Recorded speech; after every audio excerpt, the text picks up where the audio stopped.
साथियों नमस्कार। स्वागत है आप सभी का एक बार फिर से अपनी कलम अपनी आवाज़ चैनल पर। दोस्तों हमारी बात करिए संस्कृत व्याकरण रीट विशेष संस्कृत व्याकरण। इससे पहले हमने बहुत से टॉपिक करा दिए हैं, वो सभी पीछे के वीडियो अगर आपने नहीं देखे तो ऊपर आई बटन में पहले कमेंट में या यूट्यूब पर आप सर्च करा सकते हैं रीट संस्कृत बाय रमावता शेषमा। दोस्तों आज तक आपके रीट या संस्कृत आपकी समझ में नहीं आई है कि संस्कृत कैसे पढ़े, 10वीं की बात आपने नहीं पढ़ी है, तो मैं आपको ये विश्वास दिलाता हूँ कि एकदम सरल माध्यम 20-25 मिनट का यहाँ पे वीडियो मिलेगा। वीडियो एक टॉपिक में एक वीडियो क्लियर होगा। वीडियो देखने के बाद आपको बुक से उदाहरण और प्रश्न देख लीजिए, उस टॉपिक से संबंधित कोई भी प्रश्न आपके शायद गलत नहीं होगा। ठीक है, तो आज हम पढ़ेंगे संख्या ज्ञानम, समय ज्ञान और माहेश्वर सूत्र। इनसे संबंधित आपकी कोई भी प्रॉब्लम है तो हमारे लिंक या यूट्यूब पर आप सर्च कर सकते हैं समय ज्ञानम बाय रमावता शेषमा या समय ज्ञानम राम सर माहेश्वर सूत्र बाय रमावता शेषमा। मैं विश्वास करता हूँ 20 मिनट का भी आपको वीडियो मिलेगा, 20-25 मिनट का वीडियो। आज तक माहेश्वर सूत्र में शायद उससे बाहर एक भी प्रश्न नहीं जाएगा, समय ज्ञान उससे बाहर प्रश्न नहीं जाएगा, और समझ में 10वीं के बाद में भी अगर आपने नहीं पढ़ा तो आराम से समझ में आएगा, ये मैं आपको विश्वास दिलाता हूँ। तो अब शुरू करें उससे पहले एक बार वीडियो को लाइक करें, शेयर करें, और दोस्तों चैनल पर आप नए और अभी तक सब्सक्राइब नहीं किए तो कर लेना, रीट विशेष चैनल, इसलिए सब्सक्राइब के बेल आइकन जरूर दबा लें। संख्या ज्ञानम दोस्तों, सबसे पहले आपको एक बात तो क्लियर है कि 1 से लेकर 10 की संख्या आपको रटनी होगी या लिखनी होगी, कैसे भी करो। एक बार याद किया और लिखा, जितने याद हुई लिखी, 2 या 3 बार लिखेंगे आराम से याद हो जाएगी।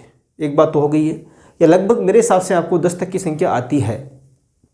यदि 10 तक की संख्या आपको आती है तो कुछ विशेष बातें, 2-4 विशेष बातें उसको साथ में नोट करना है, और उसके अलावा उस 10 की संख्याओं से हम पूरी 100, 1000, 2000 सभी संख्या आराम से पढ़ेंगे। नो टेंशन होकर बने रहिए। मैं आपको मोबाइल की स्क्रीन से लास्ट में मोबाइल की स्क्रीन रिकॉर्डिंग करके आपको दिखाऊंगा किस प्रकार से प्रश्न पूछते हैं, वो प्रश्न बनाऊंगा, और किस प्रकार से हमें संख्याएं बनानी है संस्कृत में, वो सभी मोबाइल की स्क्रीन से बताऊंगा। इसलिए बने रहें वीडियो के अंत तक। सबसे पहले हम देख लेते हैं कि 1, 2, 3 और 4, ये जो 4 संख्याएँ हैं इसके आपके रूप चलेंगे। ये तो है पुल्लिंग के, ये किसके हैं? पुल्लिंग के। ये हैं स्त्रीलिंग के रूप, और ये हैं नपुंसकलिंग के।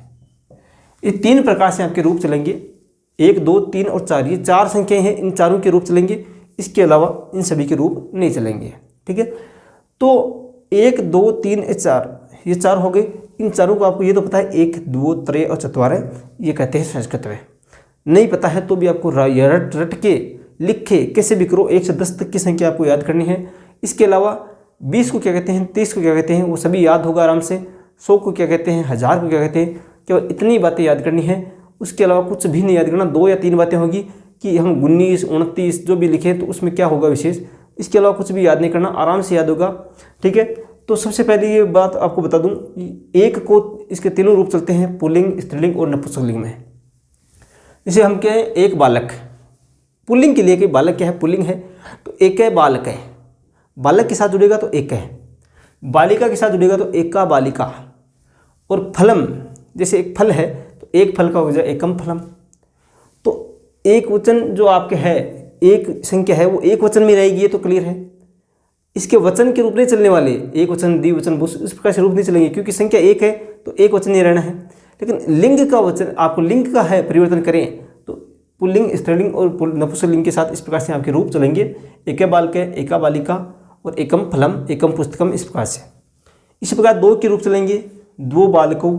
इसके ये जो रूप है ये द्विवचन वाले जो चलेंगे, क्योंकि संख्या कितनी है 2, और वचन आपके द्विवचन के रूप चलेंगे सभी में।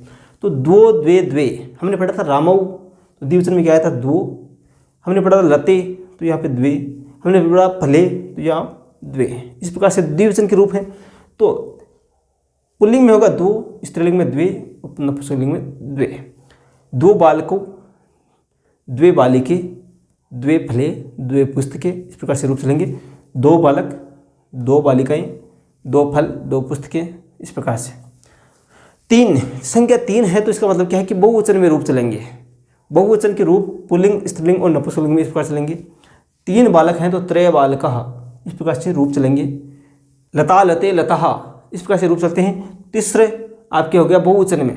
तीसरे किस में चलेगा, बहुवचन में होगा, क्योंकि 3 संख्या किस में होती है, बहुवचन में आ जाती है। तो स्त्रीलिंग में किस प्रकार चलेगा, 3 का तीसरे, तो तीसरे बालिका, तीसरे लता, त्रीणी ये बहुवचन में है, और नपुंसकलिंग में रूप चलते हैं 3 के त्रीणी, किस प्रकार चलते हैं, त्रीणी नपुंसकलिंग में चलेंगे, जैसे फलम फले फलानी, फलम फले फलानी, तो बहुवचन में क्या होता है, फलानी होता है। उस प्रकार यहाँ पे हो जाएगा त्रीणी फलानी, त्रीणी पुस्तकानी, इस प्रकार से रूप चलेंगे आपके नपुंसकलिंग में। चत्वारय, चार को संस्कृत में कहते हैं चत्वारय, पुल्लिंग में, स्त्रीलिंग में चतुस्रय और नपुंसकलिंग में चत्वारी। इस प्रकार से ये चारों रूप आपके चार की संख्याओं के आपके पुल्लिंग, स्त्रीलिंग और नपुंसकलिंग के रूप चल रहे हैं। इसके अलावा कुछ नहीं करना। 5 को कहते हैं पंच, 6 को सट या सड्डे। अब यहाँ पे एक बार बहुत से सवाल भी आए हैं, एक बार मैंने जो पढ़ा रहा था संधि उस समय आया था, कहाँ पे सट आएगा, कहाँ पे सड आएगा। ठीक है, संधि में यहाँ पूछा था कि सट कहाँ पे आएगा, सड कहाँ पे आएगा। तो दोस्तों यहाँ पे क्लियर कर दूँ आपको, यहाँ पे घोष वर्ण आते हैं या अघोष वर्ण आते हैं, उसके आधार पर यह तय होता है कि ट आएगा या ड आएगा। यदि अघोष वर्ण आए, पहला दूसरा स, इस प्रकार से आए, वर्ग का पहला दूसरा जैसे कै ख, च छ, टे ठे, इस प्रकार से रूप आए, पहला दूसरा और स आए, तो आपके हो जाएगा सट, स ट टमाटर वाला। और यदि तीसरा चौथा पांचवा ये रे लव है ये आए, यानी घोष वर्ण आए, तो आपके होगा सड। क्या होगा, सड होगा। तो ये बात क्लियर होगी। इसके बाद 7 को कहते हैं सप्त, 8 को अष्ट, 9 को नव और 10 को 10। 10 में याद रखना आपको स कौन सा आएगा, ये आएगा तालव्य स। ठीक है, इचु ऐसा नाम तालो, तो तालव्य स आएगा। इसको कहते हैं 10 को संस्कृत में इस प्रकार से। ये 10 तक की संख्या हो गई। अब 11, 12, 13, 14, 15, 16, 17, 18, 19, 20 ये आपको विशेष मैं यहाँ पर बता देता हूँ। उसके बाद किस प्रकार से आपको गणित से संस्कृत बनाना है, हिंदी से संस्कृत बनाना है, आराम से मोबाइल की स्क्रीन पर बताऊँगा। जैसे 11 आ गया, तो दोस्तों संस्कृत का विशेष नियम मैं आपको बता दूँ, आपको चलना है उल्टा। संस्कृत के विशेष नियम यही है, आपको उल्टे क्रम में चलना है, उल्टा क्रम आपको लिखना है। जैसे पूछ ले 11 को क्या कहते हैं, तो 11 कैसे होता है, 1 और 10 कितने होते हैं, 11। 25 का पूछे तो 5 और 20 होते हैं। 65 का पूछे तो 5 और 60 होते हैं। तो आपको उल्टा लिखना है। 11 का पूछे तो क्या हो गया, 1 और 10 होते हैं। तो सबसे पहले लिखा हमने 1 का, और 10 को कहते हैं 10, तो 1 का 10, 1 और 10 कितने हो गए, 1 का 10। ठीक है, इसी प्रकार 12 का हो जाएगा द्वादश, क्या हो जाएगा, द्वादश।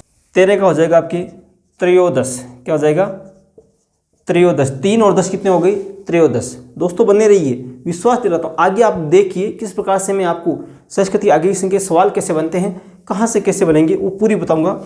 मैं तुरंत बता देता हूँ। पहले इसका हो जाएगा आपकी चतुर्दश, 4 और 10 कितने हो गई, चतुर्दश। 15 का हो जाएगा पंचदश, कितने हो गए, 5 और 10 कितने होते हैं, पंचदश। 16 का विशेष रूप से आपको याद रखना है। 16 का होगा आपकी षोडश, क्या होगा, षोडश। विशेष रूप से याद रखना है, 16 को कहते हैं षोडश। यह आपको विशेष रूप से याद रखना है, षोडश कहते हैं 16 को। ठीक है, 6 और 10 हो गई षोडश। 17 को कहते हैं सप्तदश। 18 को कहते हैं आपकी अष्टादश। 8 और 10 अष्टादश। अब विशेष रूप से 19 को क्या कहते हैं, वो आप देखिए। मैं यहाँ पे मिटा रहा हूँ एक बार, एकादश को और द्वादश को। 19 को क्या कहते हैं दोस्तों, वेरी इंपॉर्टेंट है 19। अब 19 एक तो होता है 9 और 10 कितने हो गए, 19। 9 और 10 कितने होते हैं, 19। और एक होता है 20 से 1 कम। 20 से 1 कम भी तो होता है ना 19। तो आपके एक तो होते हैं 9, 10। 9 और 10 कितने हो गए, 19। एक तो संस्कृत में इस प्रकार से बन जाएगा। एक हो जाएगा आपकी एकोनविंशति। एकोनविंशति। एक ऊन, ऊन का मतलब होता है कम। ऊन का मतलब क्या होता है, कम। एक कम कितने से, 20 से 1 कम, तो हो गया एकोनविंशति। इस प्रकार से रूप बनेगा। तो ये तो बात होगी आपके दोस्तों 20 तक की संख्याएं। शायद इससे बाहर प्रश्न नहीं आएगा। 20 की संख्या ज़्यादा नहीं पूछेंगे, सीधा पूछेंगे 20 को संस्कृत में क्या कहते हैं, 19 को क्या कहते हैं, या इसे दे दिया चतुस्रय का हिंदी में क्या होगा, गणित में संख्या दे देंगे वो क्या कौन सी है, या इसे दे देंगे चत्वारय, चतुस्रय, चत्वारी, इसमें पुल्लिंग, स्त्रीलिंग, नपुंसकलिंग क्या है, या इसे पूछ सकते हैं कि आपके त्रयोदश, त्रयोदश, त्रयोदश, त्रिशदश। इस प्रकार से बोलिए शुद्ध कौन सा है, तो आपकी शुद्ध आपको पता होना चाहिए कौन सा है, त्रयोदश वाला शुद्ध है। इस प्रकार से आपको याद रखना है। अब मैं आपको मोबाइल की स्क्रीन पर बताऊंगा 21 से लेकर 100, 1000, लाख जो भी आपकी संख्या है वो कैसे बनेगी, कौन सी बातें आपको ध्यान रखनी है वो सभी बातें मोबाइल की स्क्रीन पर बताऊंगा। इसलिए अब मोबाइल की स्क्रीन पर चलते हैं। दोस्तों अब भी कह रहा हूँ लाइक कर लेना, शेयर कर लेना और सब्सक्राइब जरूर कर लेना, क्योंकि इसी प्रकार के वीडियो, किस प्रकार से हमें तैयारी, कौन से पेपर सोल्व कैसे करें, वो सभी वीडियो आपको यहाँ पर मिलने वाले हैं। इसलिए सब्सक्राइब करके बेल आइकन जरूर दबा लेना। तो दोस्तों आप चलते हैं मोबाइल की स्क्रीन पर, आराम से समझेंगे किस प्रकार से प्रश्न बनते हैं, किस प्रकार से हमें संख्याएं बनानी है। तो दोस्तों हमने 20 तक की बात कर ली है, वो आपको किसी भी प्रकार से 10 तक की संख्या याद करनी है। उसके बाद अब एक बार पुनः वापस देख लीजिए। एक है, एका, एकम, ये पुल्लिंग, स्त्रीलिंग, नपुंसकलिंग हो गए। द्वो, द्वे, त्रय, तिस्र, त्रीणि, चत्वारः, चतुष्ट, चत्वारि, ये तो हो गए 4। ये 5 का पंच, षट, षडे, सप्त, अष्ट, नव, 10 ये हो गए। इसके बाद 1 और 10 कितने होते हैं? एकादश, ये हो गए। इसके बाद द्वादश का द्वा, 2 और 10 द्वादश, त्रयोदश, चतुर्दश, पंचदश, षोडश, सप्तदश, अष्टादश और नवदश, यानी 19 के हो गए आपके। 9 और 10 9-10 इस प्रकार भी लिख सकते हैं और 19 इस प्रकार से भी लिख सकते हैं। 20 का हो गया आपके 20। अब दोस्तों इससे ज़्यादा हम जो भी बनाएं, 20 से लेकर 21 से लेकर 100 तक जो भी संख्या बनाएं, तो आपको विशेष रूप से हमारे जो बूढ़े बुजुर्ग लोग हैं, जो पहले की संख्या किस प्रकार गिनते थे कि 1 कम 20, 3 ज़्यादा 20, 5 ज़्यादा 20, 1 कम 30, इस प्रकार से वो संख्या गिनते थे। उसी प्रकार से संस्कृत में लिखी जाती है। ये वही नियम है संस्कृत में लिखने का। जैसे 21 का लिखना है हमें, तो एक को कहते हैं एक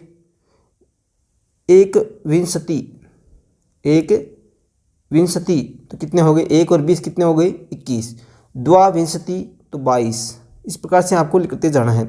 त्रयोविंशति, चतुर्विंशति, मतलब जो संख्या छोटी हो वो पहले लिख दो।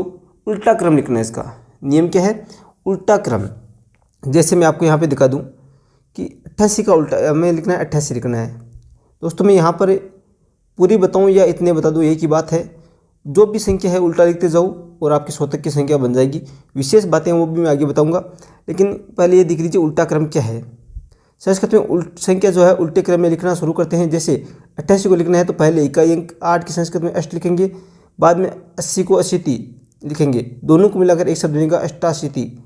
अष्ट और आपके अशीति जो है, ठीक है, उसको मिल जाएगा और बनेगा क्या? इस टै का ए और ये आ हो जाएगा अष्टाशीति। इस प्रकार से रूप बनेगा। जहाँ पे ये बना है अष्टाशीति, इस प्रकार से रूप बन जाएगा। तो जैसे 31 का बनाना हो, ठीक है, 31 कितने? 1 और 30 कितने होते हैं? 31। तो 1 उल्टा लिख दो तो 1 63, तो 31 इस प्रकार से रूप बन जाएगा। अब जैसे 67 का लिखना है, 67 का, ठीक है, तो 7 और 60 कितने होते हैं? 67, ठीक है, 67। तो पहले 7 को लिख दो, 7 और 60, ठीक है, इस प्रकार से लिखो। 7 को कहते हैं सप्त कहते हैं और 60 को कहते हैं षष्ठी। इस प्रकार से सप्तषष्ठी। मैं एक बार पूरी संख्या आपके सामने बोल कर दिखा रहा हूँ, आप एक बार सुनिए। त्रयोविंशति हो गया 23 का, चतुर्विंशति 24, पंचविंशति 25, षड्विंशति 26, सप्तविंशति 27, अष्टाविंशति 28। अब 29 को क्या कहते हैं? नवविंशति या 29। 20 9 और 20 कितने हो गए? 29 हो गई। या 29, 1 कम 30, 30 को क्या कहते हैं? 30। तो 29, 1 1 कम 30 हो गए 29। 63 का 30 कहते हैं, 1 63, 2 63, 3 63। इस प्रकार से आपको सभी चतुर, पंच, षष्ठी, सप्त, अष्ट, नव इस प्रकार जोड़ देना है। इसके बाद में 1 या 9 63, 9 63, 9 और 30 या 1 44 कहते हैं 40 को। तो 1 कम 40 तो हो गई 39। 44 हो गया 1 44 द्वि। तो यहाँ पे अब देखिए विशेष बातें मैं यहाँ को आपको बता दूँ। 42 से लेकर 42 43, 52 53, 62 63, 72 73, 82 93, 93, ये जो संख्या है इसको दो रूप से संख्या बन सकती है। शुद्ध अशुद्ध में पूछ सकते हैं कि द्विचत्वारिश और द्वाचत्वारिश, ये दोनों शुद्ध है। लेकिन यहाँ पे देखिए जो रूप बनाया था त्रयोदशय, या इस प्रकार से रूप बनाया था त्रयोविंशति, ठीक है, ये बनाया था त्रयोविंशति। इसमें पूछ सकते हैं शुद्ध कि इसमें शुद्ध कौन सा है, तो त्रयविंशति दे सकते हैं, त्रिविंशति दे सकते हैं। तो हमारे शुद्ध हमेशा त्रयोविंशति ही रहेगा इसमें। लेकिन 42 से लेकर 32 में भी यही रहेगा। 32 जो संख्या बने तो आपके बने रहेगा 2 63, एक ही रूप बनेगा। लेकिन 42 43 यहाँ से शुरू होती है, जिसमें द्वि की मात्रा भी लगती है और द्वा और द्वा दोनों रहते हैं, त्रि और त्रय दोनों रहते हैं, ठीक है। चतुश्चत्वारिश 44, शिवा पंच षष्ठ सप्त अष्ट नव, ये जोड़ देना है 9 44 और उसका 50 का एक उल्टा ये भी हो सकता है, 1 कम 50, 1 और 50 49। इसके बाद इसी प्रकार 1 50 51 हो गए, 1 और 50, 2 50 या 2 50 दोनों लिख सकते हैं, 3 50 और 3 50 दोनों लिख सकते हैं। ये बात ये नोट कर लेनी है। चतु पंच षष्ठ ये बात आगे हो गई इस प्रकार से। सप्त अष्ट यहाँ पे आप इस प्रकार से भी लिख सकते हैं, अष्ट 50 और अष्टा 50, ठीक है। इसके बाद 9 50 या 59, षष्ठी कहते हैं 60 को, क्या कहते हैं, एक षष्ठी, 1 कम 60 हो गए 59, 1 षष्ठी 61 हो गई, 2 षष्ठी या 2 षष्ठी दोनों प्रकार से लिख सकते हैं, और 3 षष्ठी या 3 षष्ठी दोनों प्रकार से लिख सकते हैं। ये भी आपको ध्यान रखना है। 42 से जो भी संख्या ज़्यादा है, 42 52 62 72 82 जो भी आपकी संख्या है वो सभी। चतुर पंच षष्ठ सप्त अष्ट और अष्टा ये भी लिख सकते हैं। 9 षष्ठी यानी 9 और 60 69, 1 और सप्तति ये पूछा गया परीक्षा में बहुत बार। 10वीं दोस्तों एक बात और बता दूँ मैं, 8वीं की जो आपकी बुक है RBSC वाली, या 8वीं की जो पुरानी जो संजीव पासबुक है पिछले साल की, उसमें, और 7वीं की संजीव पासबुक उसमें संख्या ज्ञानम दिया हुआ है, वहाँ से आप देख लीजिए, पूरा टॉपिक एकदम क्लियर हो जाएगा। 7वीं की और 8वीं की यदि पासबुक आपके पास मिले तो वहाँ से वो ज़रूर देखना है आपको, पूरा टॉपिक क्लियर हो जाएगा। उससे बाहर शायद लगभग 99.9% उससे बाहर प्रश्न नहीं जाएगा, वो आप देख लीजिए। 70 को कहते हैं सप्तति, 1 सप्तति, 2 सप्तति या 2 सप्तति, 3 सप्तति या 3 सप्तति, 73। इसके आगे चतु पंच षष्ठ सप्त अष्ट, इसको दोनों प्रकार से लिख सकते हैं, अष्ट अष्टा। 9 सप्तति हो गई आपके 79, 89, 1 कम 80, ठीक है। 80 को कहते हैं अशीति, 81, 82, 83, चतुरशीति, 85, 86, सप्तशीति, अष्टशीति, 89, 89 का हो गया 89, या 89, 90 को कहते हैं 90 कहते हैं, तो 89, 1 1 कम 90 यानी 1 कम 90 हो गया आपके 91। इसी आधार पर 91 का हो गया आपके 190, ठीक है। 290, 92, 93, 93, ये दोनों प्रकार से लिख सकते हैं इस प्रकार से। चतुर्नवति पंच षष्ठ, दोस्तों षणवती वेरी इंपॉर्टेंट है परीक्षा की दृष्टि से, याद कर लेना। सप्तनवती, अष्टनवती, अष्टानवती इस प्रकार से लिख सकते हैं। नवनवती या 51, 100 को कहते हैं शतम, तो 51 तो आ जाएगा आपके 1 कम 100 तो 51। 100 से ऊपर की संख्यावाची शब्द कैसे बनाएं, देखिए शत आदि संख्यावाची शब्दों में शब्दों के साथ लघु संख्या मिलाने के लिए लघु संख्या के साथ अधिक जोड़ते हैं। अधिक या उत्तर शब्द भी वृत्त संख्या से पहले लगा दिया जाता है। तो 100 से अधिक की संख्या है तो हमें आपको अधिक जोड़ना होगा। जैसे हम बनाएं 115, क्या बनाएं 115 को बनाएं तो किस प्रकार से बनाएं, यहाँ लघु संख्या कितनी है, कौन सी है 15, छोटी संख्या वो पहले लिखो, तो इसकी संस्कृत है पंचदश, 15 को क्या कहते हैं पंचदश। इसके आगे अधिक लगाकर इसके बाद वृहत्तर बड़ी संख्या जोड़ देनी है शतम। तो 115 की संस्कृत हुई पंचदश, पहले 15 लिखा पंचदश, फिर अधिक जोड़ना है पंचदश अधिक और आगे जोड़ दो शतम, पंचदश अधिकम शतम, पंचदशाधिकम शतम, इस प्रकार से हो जाएगा। आगे देखिए सत्य सहस्र इत्यादि संख्याओं के साथ यदि उनका आधा, ठीक है, यदि सत्य सहस्र यानी 100 या 1000 की संख्याओं से उसका आधा जोड़ना है 50 या 500, 100 का आधा कितना हुआ 50 और 1000 का कितना हुआ आधा 500, ठीक है। तो आपको क्या करना है, आधा जोड़ना है तो जोड़ लो सार्ध, ठीक है, आधा जोड़ना है तो क्या जोड़ना है सार्ध, ठीक है। और यदि चौथाई जोड़ना है, चौथाई जोड़ना है इसका चौथा भाग 25, 100 का कितना हो गया चौथाई भाग 25 और 1000 का कितना हो गया 250, इसका आधा जोड़ना है तो जोड़ना है हमें सैपादम, ठीक है, इस प्रकार से शब्द जोड़ना है। और 100 और 1000 इत्यादि से चौथाई कम हो, ये तो था चौथाई भाग ज़्यादा, और यदि चौथाई कम हो तो क्या करना है हमें, एक तो जोड़ना पादोन, इसमें तो जोड़ा सैपादम और इसमें हो जाएगा पादऊन कम, ठीक है। तो 75 को लिखें तो पादोन शतम हो जाएगा आपकी, या पादोन सहस्रम हो जाएगा आपके 750 का, ठीक है। अब देखिए कैसे बनाएं, 101 का बनाना है, ठीक है, आप उदाहरण देख के आराम से समझना। 101 का बनाएं तो 1 अधिक 100, इसको हिंदी में क्या कहते हैं 1 अधिक 100, तो 1 प्लस अधिक प्लस शतम, इसको संस्कृत में 1 को 1 कहते हैं, अधिक को अधिक और 100 को हो गया शतम, तो एकाधिक शतम, इस प्रकार से हो जाएगा। 140 का यदि संस्कृत में पूछे तो हो जाएगा उल्टा क्रम लिखो 40 अधिक 100, 40 अधिक 100, तो इसका संस्कृत में क्या हो जाएगा, 40 को कहते हैं चत्वारिशत, अधिक का अधिक और 100 का शतम, तो चत्वारिशत अधिक शतम इस प्रकार से हो जाएगा। इसी प्रकार 165 बनाएं तो कैसे होगा, 65 क्या होगा, पंचषष्टि, 65 को क्या कहते हैं, पंचषष्टि अधिक शतम, तो इसका संस्कृत में हो जाएगा पंचषष्टि अधिक शतम, इस प्रकार से रूप बन जाएगा संस्कृत में। कोई सी भी बड़ी से बड़ी संख्या ले लो उसी प्रकार बनने हैं, जैसे 1965 इसका बनाना है 1965, तो 560 अधिक 560, 60 से 5 ज़्यादा है और 65 अधिक है 1900 से, ठीक है, तो 560 अधिक 1 कम 2000। अब कैसे, देखिए समझना इसको आराम से, वेरी इंपॉर्टेंट भी है। पंचषष्टि, 65 का तो क्या हो गया पंचषष्टि, एक बार इसको छोड़िए।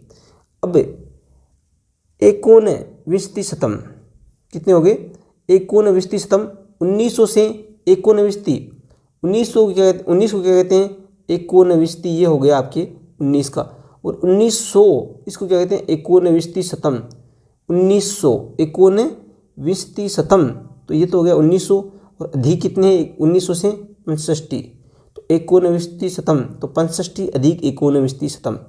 समझ में आया होगा, एक बार दोबारा देखिए कितने हैं 1965, तो पहले 65 की बना लीजिए, 65 को क्या कहते हैं पंचषष्टि, क्या कहते हैं पंचषष्टि, और उसके बाद में आपको जोड़ना है अधिक। पंचषष्टि कितने के अधिक है वो ये अलग बात हो गई। अब बनाना क्या है 1900 का, तो पहले 19 का बनाइए 19 और आगे जोड़ दो शतम, ठीक है 19 शतम। अब 19 शतम से कितने ज़्यादा है 1900 से कितने ज़्यादा है 65, तो 65 अधिक 19 शतम, इस प्रकार से हो जाएगा। अब दोस्तों जो बड़ी संख्या है 100, 1000, 10,000, लाख, 2 लाख, 10 लाख, करोड़, उसको संस्कृत में क्या कहते हैं वो मैं आपको बता दूं। शतम को कहते हैं 100 और सहस्त्र, 1000 को कहते हैं सहस्त्रम, ये ठीक है। अब 10,000 को क्या कहते हैं अयुतम, क्या कहते हैं अयुतम यानी 10,000, लक्षम यानी लाख, परयुतम यानी 10 लाख, कोटि यानी करोड़, अरबुदम यानी 10 करोड़, अब्जम यानी अरब। अब्जम यानी क्या होता है अरब होता है, ये आप स्क्रीनशॉट ले सकते हैं इसका, ठीक है, ये स्क्रीनशॉट ले लो आप इस बार से। ये लेने के बाद मैं वापस आपको खरवन 10 खरब, खरवन को क्या कहते हैं 10 अरब और निष्खरवन खरब, खरवन को 10 अरब और निष्खरवन खरब कहते हैं। महापदम, महापदम हो जाएगा आपके 10 खरब, शंकु यानी नील, जलधि यानी 10 नील, अंत्यम यानी पदम, मध्यम यानी 10 पदम और प्रार्धम यानी शंख। इस प्रकार से ये संख्या बड़ी से बड़ी अनंत अंत में हो जाएगा। तो ये आपको बड़ी से बड़ी संख्या आप इस प्रकार से बना सकते हैं। लिखना क्या है उल्टे क्रम में लिख दो, कोई भी प्रॉब्लम नहीं होगी। जो भी आपने मैंने पहले बता दिया 1 से 10 तक आपको याद है, उसके बाद में विशेष बातें कुछ 1-2 जो बातें थी मैंने आपको विशेष बीच में बता दी है कि 19, 29, 39 वो किस प्रकार से लिखनी है, 32, 42, 52, 62 वो किस प्रकार से, 53, 64 ये आप 53, 63, 73 जो है वो स्पेशल 2 प्रकार से लिख सकते हैं, वो सभी बातें बता दी है। अब प्रश्न कैसे बन सकते हैं वो मैं आपको बता देता हूँ। प्रश्न की संभावनाएं दोस्तों कैसे है वो देखिए। जैसे यहाँ पे देखिए पहले प्रश्न इस प्रकार से पूछ सकते हैं कि एक तो साफ दिया हुआ होगा द्वाविंशति, द्वाविंशति संख्यावाचक विशेषण से स्थानीय प्रयुक्तम अंक होगा। द्वाविंशति ये जो संख्यावाचक शब्द है इसके स्थान प्रयुक्त अंक कौन सा है, 4 ऑप्शन है, तो द्वाविंशति को क्या कहते हैं 2 और 20 कितने हो गए 22 हो गए इस प्रकार से। पंचचत्वारिशत 5, 40 कितने होते हैं 45, तो इस प्रकार से आपको नोट करना है। आराम से प्रश्न को पढ़ना है, जल्दबाजी बिल्कुल भी नहीं करनी है। पंचत्रिशत 5 और 30 कितने हो गए 35, पंचत्रिशत तो आपके हो जाएगा 35। अष्टपंचाशत 8 और 50 कितने होते हैं 58। 86 अंक से स्थानीय प्रयुक्तम संख्या, 86 क्या होगा 86 का पहले देखिए क्या कहते हैं संस्कृत में 6 को 60 कहते हैं, तो आप यहाँ से नोट कर लीजिए 60, 80। इसी प्रकार कोई भी पूछ ले 95 जो है 95 उसको संस्कृत में क्या कहते हैं, तो अब देखिए पंच 95 को क्या कहते हैं, पहले 5 को देखिए तो पंच तो सभी में है, तो 90 को क्या कहते हैं 90, तो पंच 90, ठीक है। 74 क्या कहते हैं 74 का हो जाएगा आपके 4 और 7 70, 4 और 70 क्या किस में है देखिए 4 और 70 आपके है चतुसप्तति, इसमें हो जाएगा ब। अब दोस्तों संख्यावाची और क्रमवाची शब्द, ये तो हम पढ़ रहे थे संख्यावाची, ठीक है। यदि क्रमवाची पूछे तो आप क्या करना है, यदि 45वां 42वां 22वां इस प्रकार से पूछे, ठीक है, तो आपको विशेष रूप से ध्यान देना है। जैसे 45वां पूछे तो हम तो पूछ रहे इतनी देर कर रहे थे पंचचत्वारिशत इस प्रकार से कर रहे थे। क्या कर रहे थे, जैसे 45 का पूछे तो चत्वारिशत किस प्रकार से लिखते, चत्वारी से और त आधा इस प्रकार से लिख रहे थे चत्वारिशत। लेकिन ये पूछे 45वां इस प्रकार से पूछे तो आपको पंचचत्वारिशतम इस प्रकार से कर देना है। 22 का पूछे तो द्विविंशतितम इस प्रकार से कर देना है। ठीक है, यहाँ पे देखिए द्विविंशतितम इस प्रकार से तम जोड़ देना है। अष्टदश से द्वादश दशाधिकम शतम इस प्रकार से आपको तम जोड़ देना है लास्ट में। तो दोस्तों आशा करता हूँ अगर वीडियो पसंद आया तो लाइक कर देना, शेयर कर देना। अगला टॉपिक कौन सा लें हम लेंगे, मेरे हिसाब से हमें चलने दूँ या आप कमेंट करें कि कौन सा पहले लें। कमेंट करें, जो ज़्यादा कमेंट करें, जो मैंने टॉपिक करवा दी है उसके अलावा कमेंट करें कि पहले कौन सा पढ़ना है। आपको पता होगा मैंने कौन कौन सी टॉपिक करवा दी हैं, नहीं पता तो प्ले लिस्ट आप जाकर देख सकते हैं चैनल पर। सभी टॉपिक आपके 15 लगभग 10-12 टॉपिक आपके क्लियर हो चुके हैं। इसके अलावा अब बचा है वाच्य परिवर्तन। कल हम लेंगे वाच्य परिवर्तन, आराम से पढ़ेंगे। आज तक यदि आपके वाच्य परिवर्तन समझ में नहीं आएगा तो अब आराम से आएगा, ये मैं विश्वास दिलाता हूँ। दोस्तों अगर पसंद आए तो वीडियो को लाइक कर देना, शेयर कर देना और चैनल पर आप नए हैं तो सब्सक्राइब जरूर कर लेना। दोस्तों अगर आप रीट की तैयारी कर रहे हैं, ठीक है, तो आप अनअकैडमी लर्निंग ऐप है वो डाउनलोड कीजिए। डाउनलोड करने के बाद आपको क्या करना है, सिंपली अपने मोबाइल नंबर मेल आईडी लगा के इसको क्या करना है, लॉगिन करना है। लॉगिन करने के बाद इसमें आप जो भी आपकी टॉपिक समझ में नहीं आ रहा तो आप उससे जो भी वीडियो है, वीडियो लाइव क्लासेस के माध्यम से आप सोल्व कर सकते हैं। या आपको टेस्ट सीरीज देनी है ऑनलाइन तो आप टेस्ट सीरीज भी दे सकते हैं, कितने नंबर बन रहे हैं रीट में वो भी देख सकते हैं। तो इसके लिए आपको करना क्या है, आपको मेरा कोड लगा देना है AKAA। क्या लगा देना है, AKAA लगा दीजिए, जिससे आपको विशेष डिस्काउंट मिलेगा और फिर लाइव टेस्ट भी दे सकते हैं। इससे आप देखिए कि मेरे कितने नंबर बन रहे हैं। तो डाउनलोड कीजिए और जो आपको कोड पूछे तो लगाइए AKAA, फिर अनलॉक कीजिए। ठीक है दोस्तों, मिलते हैं हमारे संस्कृत व्याकरण की अगली क्लास में। तब तक के लिए जय हिंद, जय भारत।